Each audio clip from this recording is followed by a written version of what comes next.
Hey guys, welcome to our Happy Place, our family YouTube channel. Wanted to walk you through online check-in services for Walt Disney World vacations today.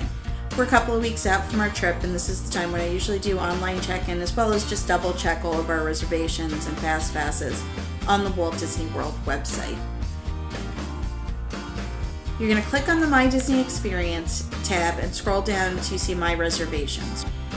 Click on Reservations, you'll be taken to a new tab which will show you your resort reservations, dining reservations, fast pass reservations, as well as will list any tickets that you have linked to the account, like your regular park tickets. Scroll to where you see your hotel reservation. On the right hand side, you're going to see an option to start online check-in. You're going to click on that button and it's going to take you to the online check-in screen. The online check-in screen is going to have a couple of different things that you're going to need to fill out. The first is going to be a mobile phone number and an email address where you can be contacted while on vacation. Make sure you pick a phone number for a phone that you're going to have handy. I know we always use Adam's phone number because my phone's usually in the bottom of my purse somewhere and I never hear it when my text messages go off.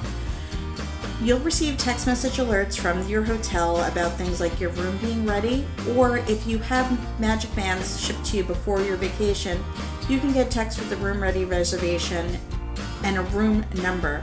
You can go straight to your room when you reach the hotel as opposed to going to the front desk at check-in. I don't recommend doing this, and I'll tell you a little later why in the process, but if you're ready and you want to go straight to your room, it's something that you can do too. The next thing that you're going to do is enter any requests that you may have for your room. Now each hotel customizes what their room requests are based on how the resort is laid out, so it's not going to be exactly the same as the options that are shown here for your hotel, but this will give you a general idea of the type of requests that you can put in. You can put 2 requests in online. If there's anything else that you need to do in addition to that, you're going to have to contact guest services. Once you put in your room request, you're going to link a credit card to your account. The credit card is going to be used for all your incidental charges as well as charging in the parks with your Magic Band. A little further down, you'll see a place for a PIN number. If you've used a PIN number in the past and you've forgotten it, go to the front desk when you check in, have it reset and test it with the new PIN number.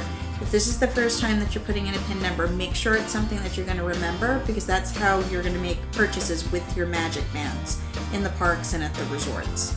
Once you've completed all that information, just double check the other information on the account, the mailing address and stuff like that. Check the box that you've read the terms and conditions. You should read the terms and conditions and say you agree, and then you're going to hit complete. Once you've completed the online check-in process, you now in theory can bypass the front desk at check-in when you arrive at your Walt Disney World hotel. As I mentioned earlier, I don't recommend doing this, and it's for a couple of reasons. One, I'd like to check to make sure that my PIN number is working. I like to make sure that my Magic Band is working properly. I also want to see if any room requests that I put in had been granted. Sometimes you go straight to the room. It's not the room you necessarily wanted, you're just going to take the room because you're there now. You're going to unload everything. Keep in mind when you make room requests, there's no guarantee. So if they may not have a room available that you want, they may have it available. They really do their best to accommodate requests. There's no reason for them not to, and Disney's really in the business of making people happy on vacation. So go to the front desk to follow up on your room request. It might mean that you might have to wait a little bit longer to get the room that you wanted. It might not quite be ready yet, but if that's something that you're willing to do, you're going to find all of that out at the front desk. So even though the bypassing the front desk option is enticing in theory, I think there's something to be said about the front desk experience. The other thing that you want to keep in mind is if you need a particular room request that you don't see listed on the website, you can call Disney in advance. I'm going to give you the number for that. I'm going to post it down here on the bottom of the screen for you also. The number is, I just got to look at my notes. I haven't memorized these things. It's 407-939-7630. And when you get to the automated prompts there, you're just going to say room requests, and it's going to take you through the following prompts to get you to your reservation, get you to the right person to put any additional room request notes on your account. Now these can be very specific requests. They could be for things that aren't listed on the website. Let's say like for pack and play if you're bringing a small child with you. In this instance, actually on our vacation, I've called to make a special room request because we're traveling with a large group of people and we've got different room categories, but I'd like to be as close to them as possible. So I called and I requested a specific building and I told them why I was making that request.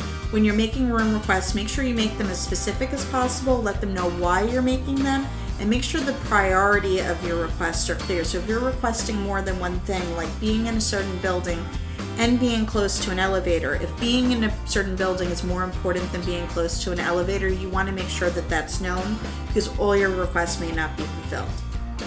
When you get to the hotel, again, follow up on that request, see if they were able to accommodate it or not.